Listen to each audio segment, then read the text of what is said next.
So you know him as the hero hunter, one of the most compelling villains in modern anime. But what's really going on in his head? What truly drives Garou?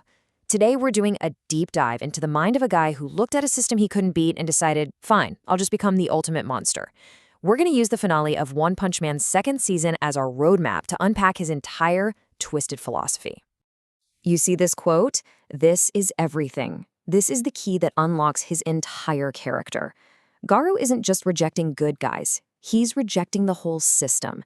See, he's not fighting for evil. He's fighting against a world that he sees as fundamentally, completely rigged.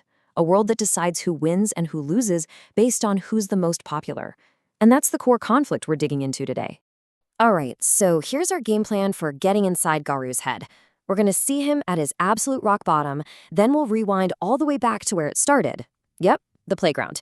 We'll watch his ideas smash up against actual monsters, see his entire reality get shattered, and then, finally, we'll see the brand new path he decides to walk. Okay, so let's set the scene. Where do we find Garou when all this kicks off? He is at his absolute lowest point. I mean, he is cornered, totally exhausted, and basically bleeding out. And his opponents? They're not just some random heroes. He's up against two of the greatest martial arts masters alive, and one of them is his old teacher, Bang. Talk about a bad day. Just look at how stacked the odds are here. Garou himself says he's beaten all to hell, and he's facing two living legends who haven't even broken a sweat. To him, this isn't a fair fight. No way. This feels like an execution. And the cherry on top, his own master is the one leading the charge? That's just a brutal gut punch, right?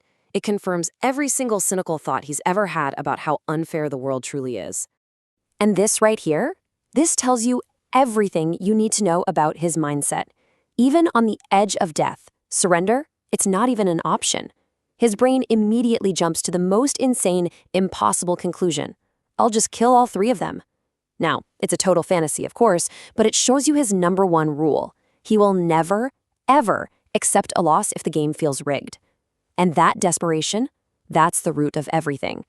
So, as he's getting pummeled, his mind just snaps back in time. And this isn't some random flashback. Nope. This is the moment, the origin story for his entire worldview. That feeling of being backed into a corner, judged by a world that's already decided who the winner is. Yeah, it all started on a playground. And here's the core of the problem, right? You've got two different stories. The official version, the one everybody believed, was that Garou just went nuts. But in his head, he was just playing a game that was completely rigged from the start. The popular kid had everyone on his side, so whatever he said, well, that became the truth. Didn't matter what really happened. Sound familiar? It's basically a mini version of the entire hero society, where your rank is literally decided by popularity polls. So even as a kid, Garou figured out the unspoken rules of this game. Rule number 1, the popular kid is always the good guy. Always. Rule number 2, if you're not popular, well, guess what? You're the monster. And the biggest, most important rule of all, number 3, the game is fixed. The monster's job isn't to win, it's to lose, to be a punching bag so the hero can look good.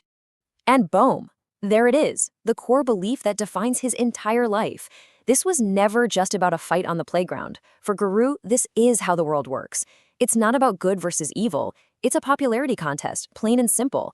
And the winners, they get to decide what justice is and who gets punished, just because they can. So let's be super clear about this, because it's important. Garou isn't on team evil. He's fighting against what he thinks is a totally fake version of justice. His whole plan is to become a monster that's so strong, so terrifying, that the popular kids, the heroes, can't just dismiss him. He's trying to become the ultimate underdog, one you absolutely cannot ignore. Okay, so let's jump back to the present.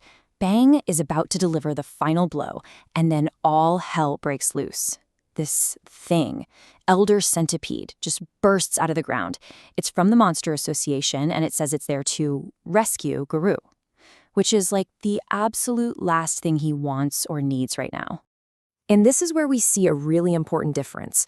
Garou's whole thing is about his ideology, right? He has to beat the heroes himself to make his point. The Monster Association, nah, they just want to blow stuff up. They're all about indiscriminate destruction. They actually look at Garou and think he's weak for not killing people. They don't get it. They totally miss the point of what he's trying to do. And just to give you an idea of how big a deal this new monster is, we find out there are only 4 S-Class heroes who could even hope to fight it. Now think about who isn't on that list. Bang, Bomb, Genos, the same guys who were just about to finish Garou off. Just like that, the entire power level of this fight has been flipped completely upside down. So, in a blink of an eye, Garou goes from being the main event to a spectator. He gets snatched up by this giant centipede and is forced to just watch. And he's watching a fight that's on a whole other level. The very heroes he was just fighting now have to team up just to survive against this thing they're calling a living catastrophe. So the heroes, they throw everything they've got at it. It's a team-up special.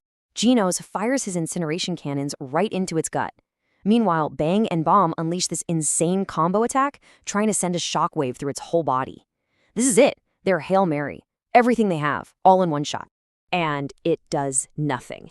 Absolutely nothing. All that power, all that perfect teamwork, and the monster just molts. It sheds its skin like it's shrugging off a fly.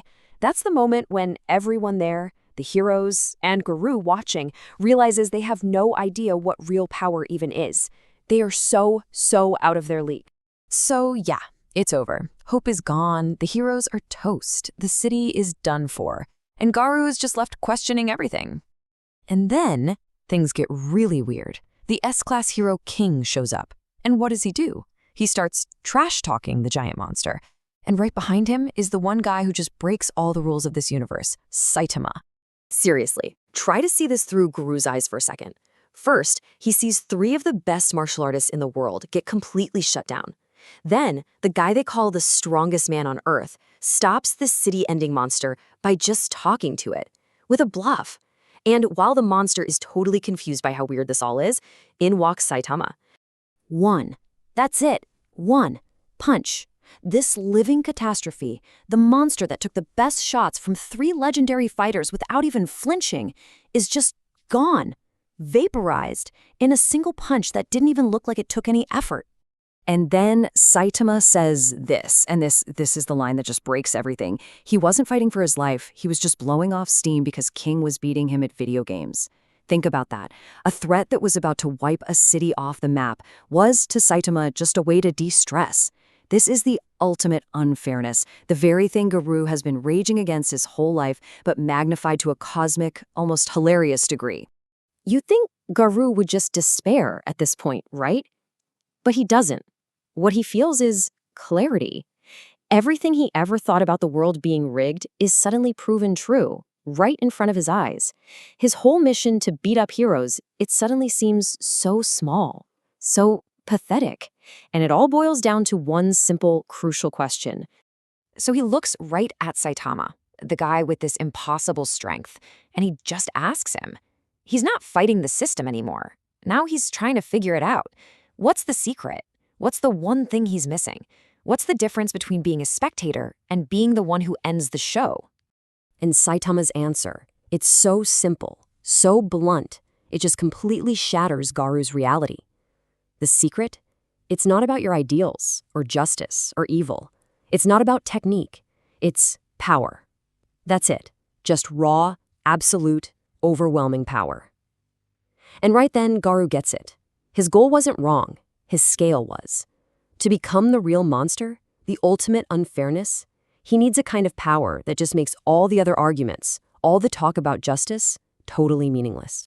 And that's what makes him such an incredible character, isn't it? His whole journey is this dark mirror of a feeling a lot of us have had, that the game is rigged against us. When you believe that the popular kids get to decide what's true, maybe the only way to win is to get so strong you can just change the rules yourself. So it leaves you with this question, right? When the system of justice feels totally unfair, is becoming a monster the only logical response?